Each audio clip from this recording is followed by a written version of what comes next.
Welcome to Inside the Studio with Greg Wurth. And in this episode, I'm going to talk about sidechain compression with using Fabfilter Pro CQ, which Fabfilter is a fantastic plugin company. They make some of the best stuff. I've done videos previously about Pro Q2. That's one of my favorite EQs for almost, you could do anything with it. And also their reverb plugin, which is fantastic. And I did a previous video talking about the Hoffa IQ analyzer, and I mentioned briefly about sidechain compression. So I figured it would be a perfect opportunity to go ahead and explain what that is for those of you that don't already know. So basically, what sidechain compression is, before I'll get into what this plugin does and what's unique to it, I'll show you. So basically for this particular track, I want to maximize and optimize the low end that I'm getting between the relationship of the kick drum and the bass guitar, and I want them to just be fat and punchy, but also live in their own space and not mask each other. So what you do is set up a send pre-fader, and I just call it kick SC sidechain. And then on the compressor plugin that you decide to use for your sidechain is on this key area here. You just select that bus that you named, and it's simple as that. And then you got to go down to the sidechain section and make sure that you tell it that you want to see the external sidechain, but I'll get to that in a second. Let me just explain a little bit about this compressor to begin with. Just like their other products that they make, it's not a one-trick pony. This compressor was designed to do a plethora of things, and it does it very well. They're known for having a fantastic interface. As you can see, this goes full screen, which is super valuable. The fact that you can just see this from afar is just, it's helpful. It's easy on the eyes, especially when you have a lot of screen time. You don't want to be squinting and looking at small text on the screen or small parameters. So anyways, this area here, this shows you the knee of the compression, and down here it correlates with this slider here, and you can adjust the knee curve. All right, and over here is where you're going to show you the waveform passing by as you play the track, and it'll also show you the gain reduction in red, in a red line. It'll also kind of represent what the curve is, so you can see how fast and the release. It's a really intuitive thing, you'll see. All right, and then it's got metering on the far right here. This left one is for input, this red one is for gain reduction, and this right one is for output. And it's got another section here to kind of fine-tune your window here by decibels and whatnot. Parameters, standard, threshold, ratio, attack, release, gain with auto makeup. You got wet, dry. You got hold settings, look ahead, range, and again, you can adjust the knee. And then, as I mentioned, this isn't a one-trick pony. You can change the characteristic of this compressor by, hitting these settings, and it'll react like a FET, a VCA, variable mu, whatever kind of mastering, mixing, whatever kind of compressor you want it to do, this thing can pretty much do it. And you just change the style here and tweak the parameters. Okay, so now, usually when you open it up, the plugin looks like this. You hit the sidechain section and it opens up this.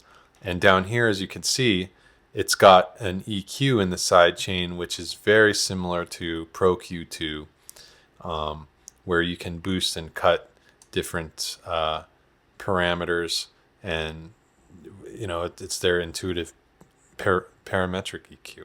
And so what I've got going on here is I'm filtering 200 hertz and below, so I'm telling this compressor to ignore all frequencies from 200 hertz and below, because I want that low end to just be fat as possible, and all the rest of the frequency from there and above will be compressed. It will be affected by whatever these parameters are set to. Okay, and then over here I have internal, external sidechain. So I'm telling it to sidechain from the actual kick drum. Okay. And what that's doing is basically this will compress the bass guitar, which I have this compressor inserted on, every time the kick hits. So, you want to fine tune and tailor these parameters to really complement the kick, so that, you don't want the bass to sound like it's pumping or just cut off. So I have sort of a more medium attack here, because I don't want to just smack it down, but I want it to compress fairly quickly. And then I have an ultra fast release so that it just lets go, because the kick is really quick. So it doesn't need to hold down the bass guitar for very long. Okay. And I should mention down here in this section is you got your input and output level. You can adjust there accordingly. This is your bypass switch. So in red, it's bypass. When you undo it, the red goes away. And then you got another wet dry here. So let me go ahead and play the track, and you'll just kind of hear. And what you need to listen to is just listen to the kick and the bass relationship. So hopefully you'll have headphones on or nice speakers that can represent the low end frequencies, because otherwise you're not really going to hear it, especially not on an iPhone or anything like that. So just take a listen and hear. And what I hear is it sounds okay. I've used some EQ, and so they're not too much. It's not masking too much, but I just feel like the bass isn't as powerful. It doesn't pop out as much as I'd want. So just take a listen without any sidechain compression to start.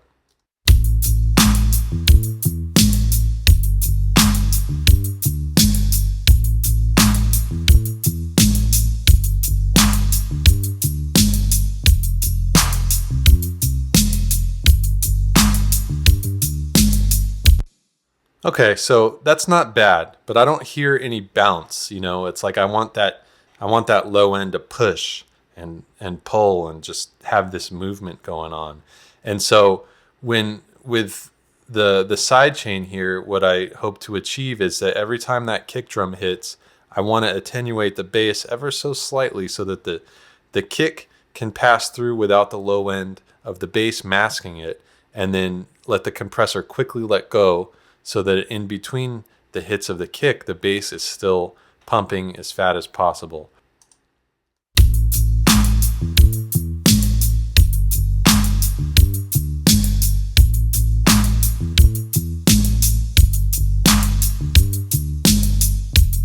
So as you can see here, you can see where it's attenuating the bass.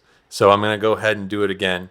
I'm going to start it bypassed, and then I'm going to engage it and bypass it a few times on a couple rounds and let you hear it in context.